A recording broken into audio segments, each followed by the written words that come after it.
Olá, boa noite. Eu queria hoje conversar com vocês acerca da evolução, né? E das revoluções que a logística percorreu, né, ao longo da história da humanidade. A gente tem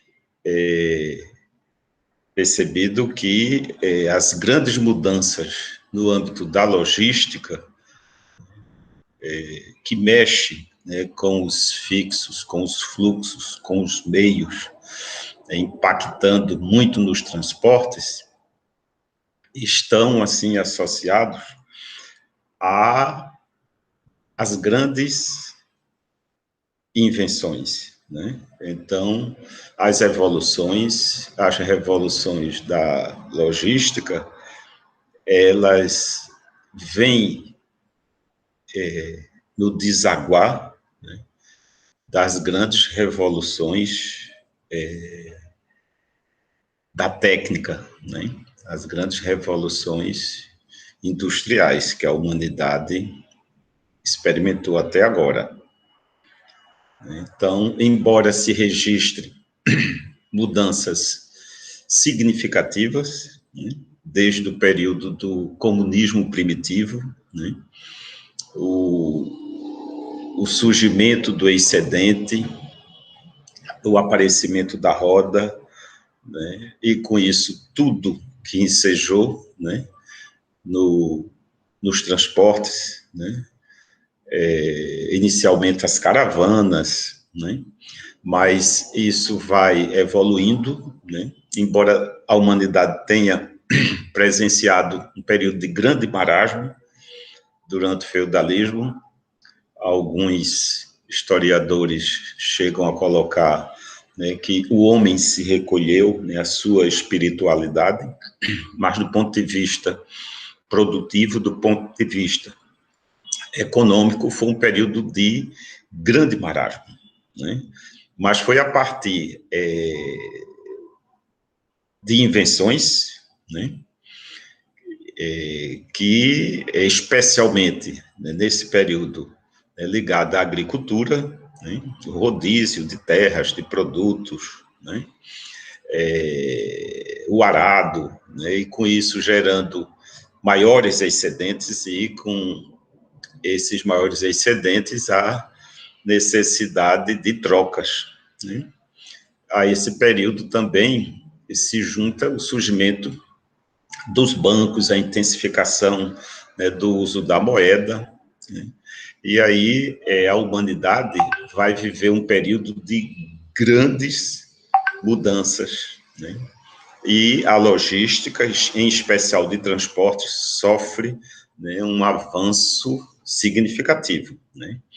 Época do aprimoramento do navio, dos instrumentos de navegação, das grandes navegações, do comércio de longa distância, e isso vai preparar, em especial na Europa, o ambiente para a gente ter a primeira revolução industrial, com um impacto muito grande na logística. Eu queria, antes, dizer a vocês que a gente tem marcos históricos, né, da Revolução Industrial, mas também da Revolução Logística, e entre um período e outro você tem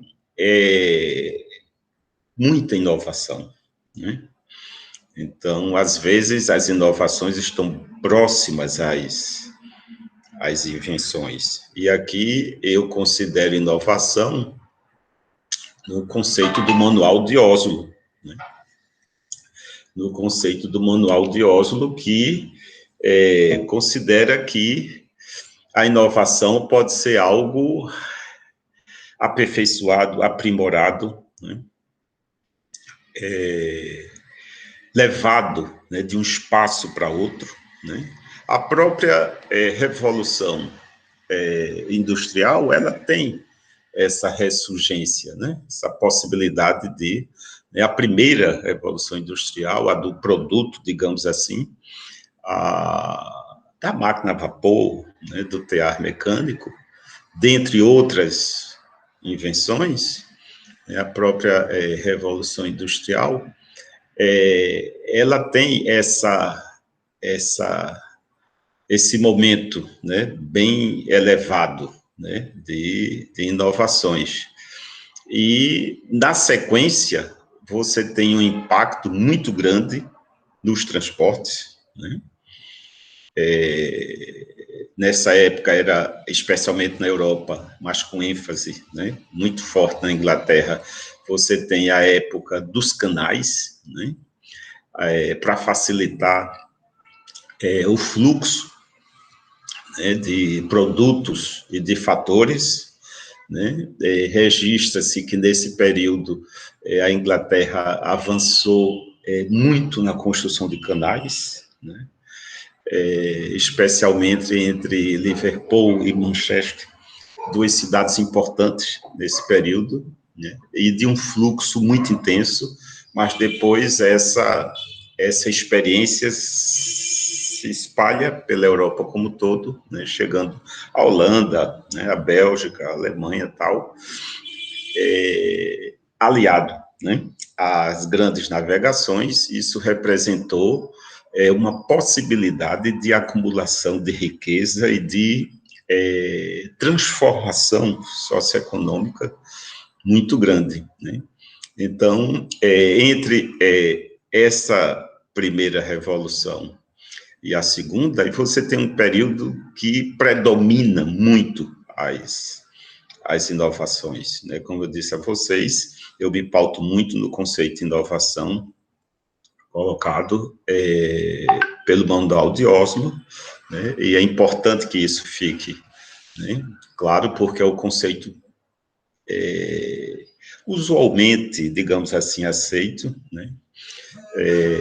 E o mais, né, buscado, mais citado, né, nos trabalhos, mas é importante que a gente avance para entender que a logística, ela vem sempre acompanhada dessas grandes inflexões, digamos assim, nos meios de produção.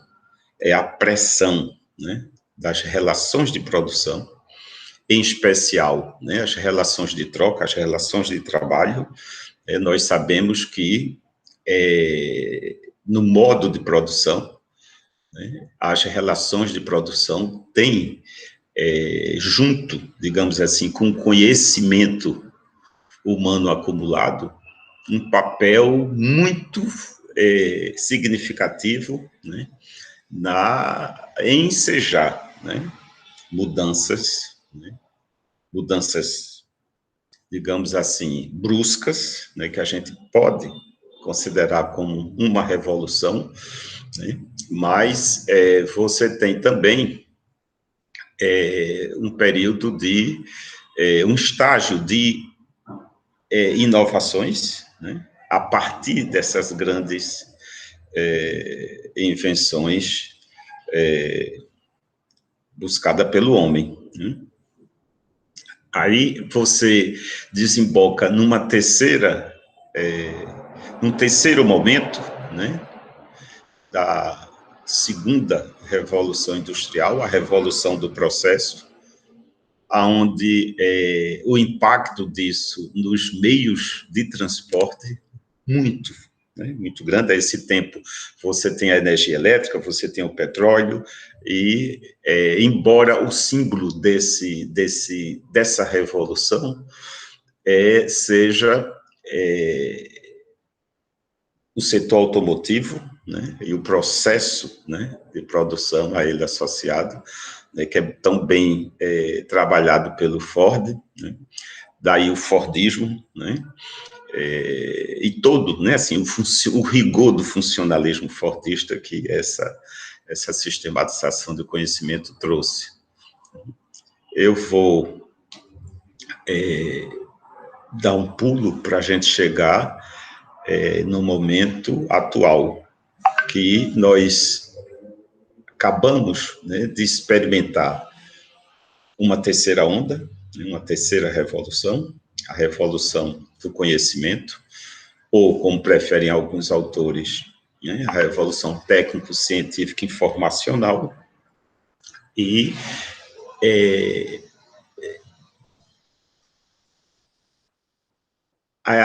o mundo digital, o mundo eletrônico, é a forma assim, melhor acabada dessa terceira revolução, né, a revolução do conhecimento. E você tem aí toda uma revolução logística, né? E essa inflexão na logística, ela foi tão forte, né, que dentro da gestão, dentro da administração, né, a logística passou a ser a bola da vez. Vejam que hoje a gente vive um mundo, né, de pandemia, né? Estamos num momento pandêmico e a logística não parou. E, em boa medida, isso se dá por tudo que ela absorveu dessa terceira revolução técnico-científica informacional, porque houve uma reconfiguração no modo de produzir, né? Houve uma revolução nos transportes, né? O surgimento e o uso intensivo dos transportes mais modernos, né? Da informatização, da robotização, da automação associada aos transportes, aos deslocamentos, né? Aos meios, né? Como a economia e seu produto é distribuído, circula no globo, né? Isso é um aspecto bastante relevante, né? E a gente ainda vive, né, um refinamento, né, desse momento, né, que alguns autores estão considerando já como uma quarta revolução industrial, que seria a revolução da inteligência. Aí já tem autor falando de uma quinta, né, uma revolução de propósitos, né, mas eu considero que esse momento, né, da indústria 4.0, ela é um refinamento da terceira, né? E aí, como eu tinha falado anteriormente em ressurgência, aí você tem a primeira na Inglaterra, mas também em outras partes da Europa, né? A segunda do processo, né, da produção em série, né, da efetividade, do aumento da eficiência dos processos produtivos com produção em larga escala, né? Embora a produção em série, a produção em escala já venha, né, desde a primeira Revolução Industrial, mas ela se aprimora e ela vai se dar de forma, digamos assim, predominante nos Estados Unidos, em alguns países da Europa, né? E a terceira vai se dar no Japão, né? E, claro, em outras partes, mas prioritariamente, em outras partes do mundo, mas prioritariamente no Japão, né? O Japão lidera, né? Ele permite, né, que a produção no globo, né, seja reconfigurada e os processos, por exemplo, de gestão, que antes se pautavam, né, pela rigidez do funcionalismo fordista, ganha áreas de flexibilização. Então, surge o toyotismo, né, na esteira, né, desse momento vivido pela humanidade, e com ele uma série de ferramentas de gestão que a gente já conhece muito bem, né? Mas o que marca esse momento é você ter uma produção flexível, a produção é flexibilizada via reengenharia, via terceirização, via, né, outras ferramentas de gestão, o consumo que no Fordismo era produção em massa, consumo em massa, você passa a ter agora um consumo customizado, uma produção flexibilizada. o planejamento estratégico das empresas passam a considerar o mundo como escala, né? O mapa mundo é aberto por essas empresas, e aí é a logística que vai fazer toda essa globalização que é o toyotismo, que esta revolução técnico-científico-informacional, né, vai gerar, né, e a logística absorve isso. Então, assim como o container, né, assim como os transportes e os fixos, né, os equipamentos de apoio, como os portos, os aeroportos, né, entram numa inovação formidável, formidável. Aí você tem os líquidos em dutos, os sólidos em esteiras, as cargas soltas em contêineres, você tem os portos informatizados, robotizados, automatizados, você tem, né, o transtênio, o portênio, os eletroímãs, né? É uma mudança muito grande que você tem na logística, e a logística assume absorve esse saber, esse conhecimento, essas tecnologias, né, e assume a dianteira desse processo. Né? E ela, em certo sentido, o fato dela estar nesse nível, né, digamos assim, de avanço tecnológico, tem permitido que ela não tenha sido freada com a pandemia, né? Então, a logística está funcionando, né? A pandemia atingiu todos os setores, né?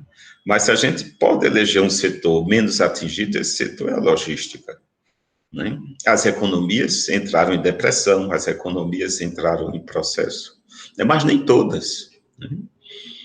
O mundo está girando, o mundo está produzindo, e a logística está favorecendo isso. Então, hoje você tem as plantas mundiais, você tem o transporte intermodal, multimodal, né? Você tem uma infinidade, né, de novos processos, de novas tecnologias sendo absorvido pela logística. E isso, se a gente considerar que estamos num novo passo, né, a China é protagonista deste momento. Né? Então, é lá que está 5G, Big Data, inteligência artificial, com mais ênfase. Né? A China está para criar uma moeda estatal eletrônica. Isso vai mexer com o comércio mundial e certamente vai impactar na logística. Evidentemente que não é só a China, né? A gente tem a Alemanha, né, que tem absorvido, né, e tem gerado muito saber nessa área, e tem, claro, no que gera um novo saber, um novo conhecimento, uma nova tecnologia, um novo processo, isso é repassado para a produção com uma certa velocidade. Mas a China é que está protagonizando este momento que alguns autores estão chamando de quarta revolução, a revolução da inteligência. E aí a logística permanece, digamos assim, com hegemonia nessa cadeia, né? nesse processo de absorção de novo saber. Então, nós podemos esperar, né, novas mudanças, né? A gente pode dizer que, do ponto de vista técnico, estamos tendo mudanças, né, que no seu conjunto a gente pode chamar isso de revolução, né, e na esteira desse processo, digamos assim, de revolução, você tem, né, vários processos menores de inovação. Então, a gente aguarda, né, todas essas inovações, essas invenções chegarem na produção, chegarem na logística, para a gente certamente, né, viver um novo ciclo de expansão da produção. eu creio que dominada, né, essa pandemia do ponto de vista sanitário, né, você ter a população vacinada, e aí nesse processo a China protagoniza, né, uma parte desse saber, dessa geração das vacinas, a economia deve retomar, né, porque, olha, a década de 80 foi a década onde ocorreu, digamos assim, essa terceira revolução técnico-científica informacional. E o mundo não estava bem. No Brasil, a gente costuma dizer que a década de 80 foi uma década perdida, né? Em função das altas taxas de inflação, né? de depressão e tal. Né? Então, é em momentos de crise, né, que você tem, né, essa renovação, né, esse processo, né, de invenções de envergadura, e creio que, passado esse momento, digamos assim, de retração, né, por conta da pandemia, né, a economia venha, né, a viver um surto, né, de expansão, um ciclo, né, de expansão, e com certeza, perdão, com certeza a logística vai estar de forma hegemônica participando dessa distribuição, dessa circulação, né, da riqueza humana no globo terrestre. Era isso. Boa noite para todos.